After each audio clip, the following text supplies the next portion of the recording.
Welcome to week 7. I think it's week 7. I don't know. They're all starting to look the same to me. We're in week 7.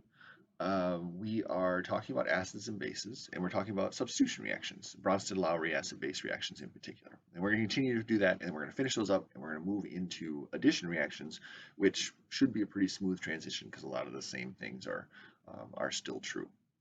Um, so one of the things that we worry about when we talk about Bronsted-Lowry acid bases is we worry about how do we know where our reaction takes place, right? How do we know which hydrogen we're transferring from the acid to the base? And really that question boils down to how do we know what positions are the most acidic, which hydrogens are the most acidic, right? Because if we can say this hydrogen is more acidic than that hydrogen, then it makes sense that the more acidic hydrogen is going to be the one that reacts, right? Because that's what acidic means. It's more likely to donate that hydrogen to an incoming base. And so if we can identify strength of our acids, right, strength of each position as far as reacting as an acid, then we can really start to put together how these reactions are going to take place. So we've already talked about this. If you've taken Gen Chem, you already know a little bit about acid strength, right? There's a couple of ways that we measure acid strength. And the big one is pKa. Right? And so we're not gonna re-litigate what pKa is, but the important thing is that a small pKa equals a strong acid, right? The smaller your pKa is, the stronger your acid is going to be. And then this comes from the Ka value, which is, of course, the concentration of the products of your reaction divided by the reactants. Right? And so what a small pKa indicates, a strong acid indicates, is that the reactants are not favored. Right? So the products are favored in the case of a strong acid. Right? Let's take the world's simplest example and we'll use HCl. Right? If we do HCl and water, HCl is a strong acid. Everybody agrees on this. We get the conjugate acid H3O+, and we get the conjugate base Cl-, right? This reaction strongly favors the products, right? Because HCl will react as an acid and give away H+ to the base, which is water, and make H3O+. So we have our acid, our base, our conjugate acid, our conjugate base. And so our products in this case are going to be favored.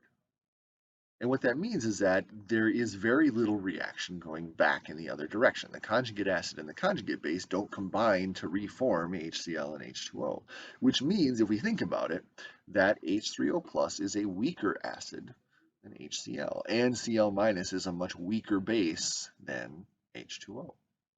Right? And so this is important. If we have a strong acid here,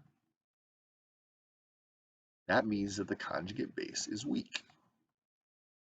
Right?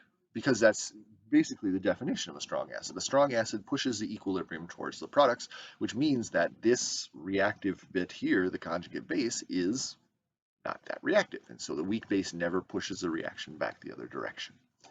So this relationship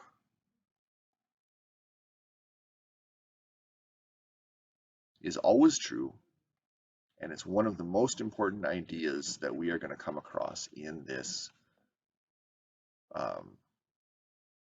course. Strong acids have weak conjugate bases. This gets 5 stars. Oops, forgot how to draw stars though. It gets 5 stars on both sides because this is that important. Right? At some point in the very near future, you are going to be asked, why is this compound so acidic? Right? Might be on a quiz, might be on an exam. I might just sneak up and shout it at you. I don't know. Right? But why is this compound so acidic? Why is this a strong acid? And the answer is because it has a weak conjugate base. right? So this is one of those things. And if we were all sitting in a classroom, we'd do like the pep rally cheer. I'd do strong acid. You guys would do weak conjugate base. I'd do strong acid. You do weak conjugate base. And then eventually we'd all get sick of it and stop. But this is the kind of thing that we really need to make this association, right? A strong acid is always going to result in a weak conjugate base. And the reason that that's important is because if we have rules for what makes a weak conjugate base, we also have rules for what makes a strong acid. And so then we can predict, oh, this position is more acidic than this other position because this position has a weaker conjugate base, right? So that kind of association is the kind of thing that we're going for. And so in the next video, what we're going to do is we're going to lay out the rules for conjugate bases. What makes a stable conjugate base? Because stable conjugate bases are not going to move the equilibrium one way or the other because they're not very reactive.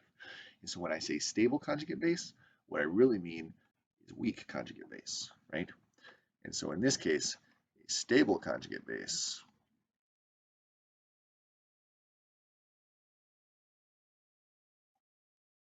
equals a weak conjugate base, right? These are the same terms, and we will use them interchangeably. All right, so hang on for the next video. We'll get the rules for what makes a stable conjugate base.